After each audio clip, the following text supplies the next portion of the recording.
SOS podcast.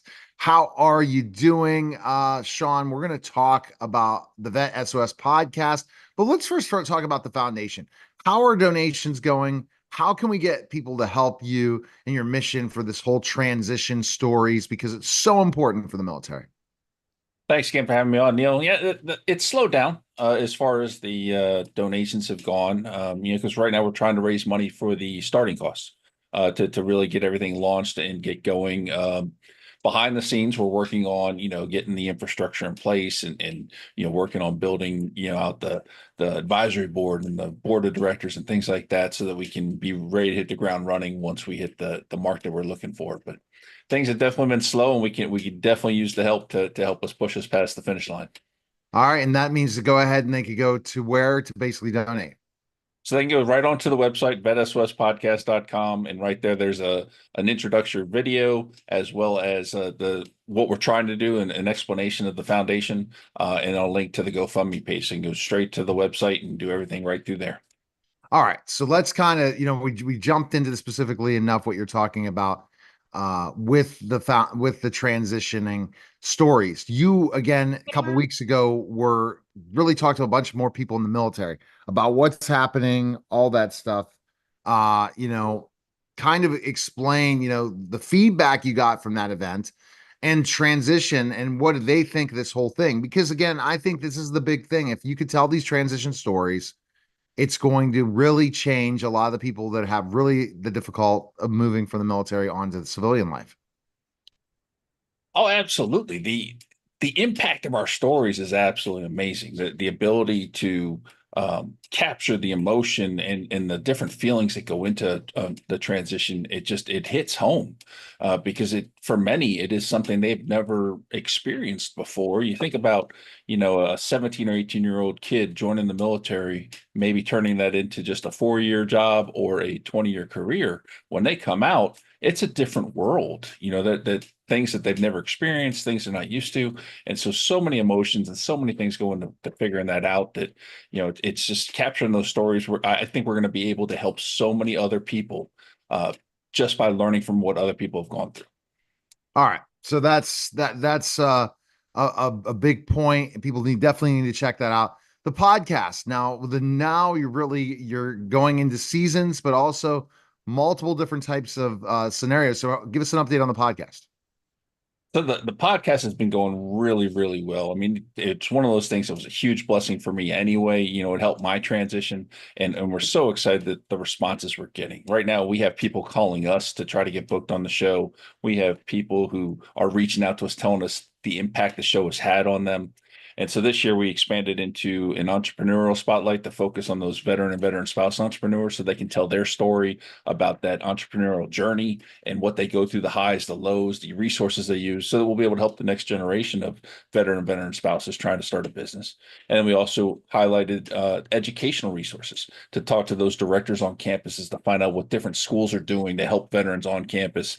That way, when a transitioning service member or spouse looks at different educational options, they can also weigh that in to their decision making and pick the best school for them and their needs. So we're very excited about that. And we're actually now looking at a mentorship coaching spotlight as well, to expand on that, because we got a couple organizations out there that are doing that. And we're looking to maybe bring on the mentee and the mentor and have them talk about their relationship and how that whole thing works, so that people can understand the importance of getting a good mentor and a good coach. Now, that's great to add that component. And how difficult is it? It's not difficult once you leave the military, regardless of age, to go back to school, right? Because it's funded. Right. I mean, for the most part, there's different options, because people don't realize that you can, do college repayment and things like that that may impact your GI Bill and all that. But besides that, the fact that coming out of the military, you're going to have the GI Bill. You have all these options. If you're a disabled veteran, you also have VR&E, through the VA to help fund college. So there's all kinds of opportunities, not to mention just regular scholarships and things like that you can pursue. But getting an education is one of those things. If you want to do it, even if it's a trade school, not a traditional college, a trade school, you can do that as well. All right. So that's a huge game changer for sure. Oh yeah. Is the ability to go to school and then picking that. That's what the job of the school is, to see what jobs you can get right out after you finish your degree.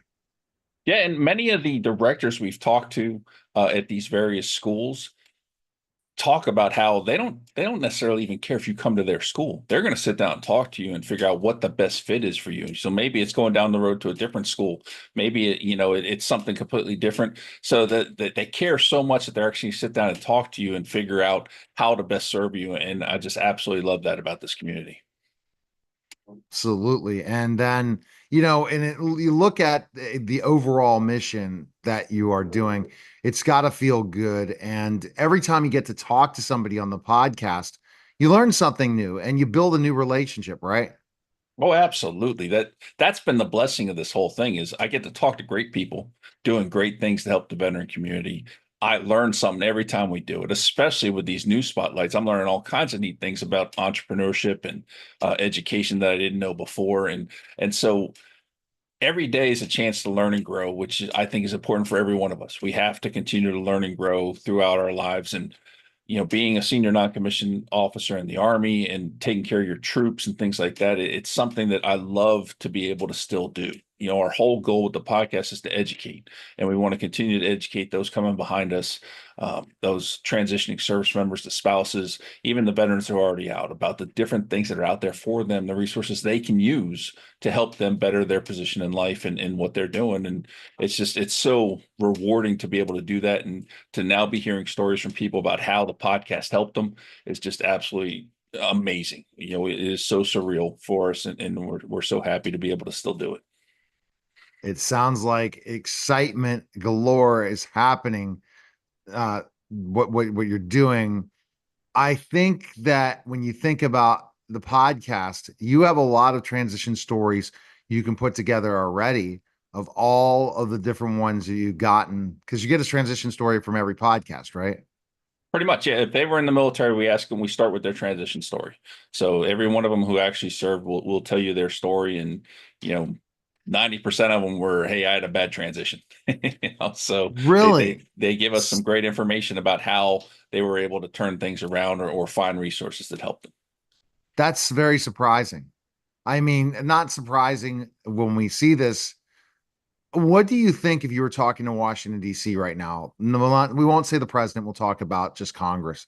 And because Congress is going to be the big ones that are going to make decisions and say, how can you spend more money looking at when they transition versus all the resources that are hurting them afterwards?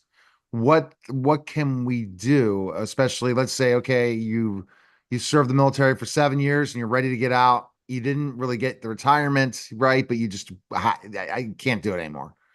Physically, maybe be an injury, certain things. How can we make these transition stories easier, right? I mean, easier for the person. Does it have to be private and public? I think it has to be multiple ways. It can't just be based on, all the resource. You have to kind of have more other avenues for the military. Yeah, and well, you got to remember, there's a lot of people we talk to transition out of the military years ago. So over the years, we've gotten much better at it.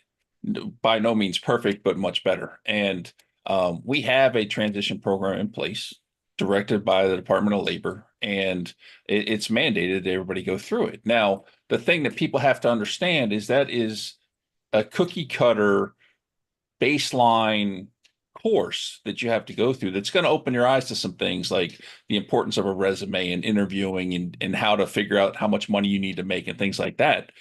Great information, but there's so much more above that. And especially when it just comes to resumes, you can sit down with all kinds of people, either pay or free in this community about, fixing your resume. So understanding first that what we have in place is something that is baseline for everybody. It's not the end all be all. And then there's a bunch of organizations that exist outside that you can still use and you need to use. And, as far as, talking to Congress or the government or what have you, there are plenty of people doing that right now. That there are new programs coming out. There's a lot of collaboration going on. There's a lot of studies going on. And so we're continuing to improve and move the ball forward. And, hopefully we'll get to that point where we have a great solution at some point, but, we're still moving that way.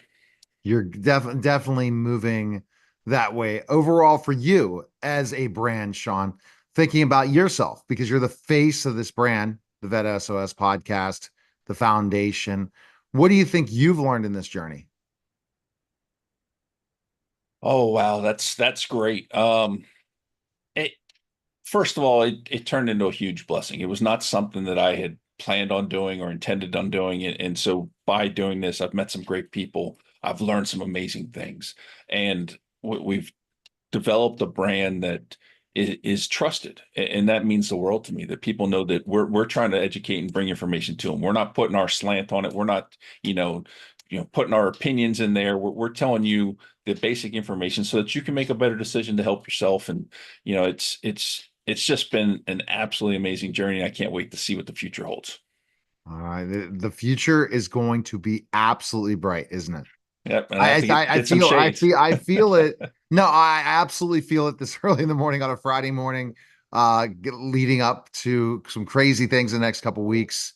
I think that once the election is over, very very possibility of where the money goes. But people, you only have a couple months to donate right now to Vet SOS because the bottom line is, I got one more month, right? Till it's 2025. And it's a Yep, perfect write-off for your business right now. absolutely, absolutely, and And we and we then want it's to going to bring it help. forward. So what is that goal number fundraising to kick off the foundation So initiative? our goal right now is $25,000 to get us started moving, and then of course we're working on the grant process and things like that as well to create that sustainability so that we can continue to do this moving forward and create a product that is going to help so many veteran and veteran spouses and those in transition right now. I just can't wait to get this launched and get those stories out there because it is going to be powerful. All right. VetSOSpodcast.com, right? Yes, For sir. people to go ahead and don't go and donate today. Listen to all the podcasts. Write an Apple Podcast review. That's going to help them a lot as well to get this message out there. And what you're doing in these transition stories is absolutely huge. Appreciate it, Sean. And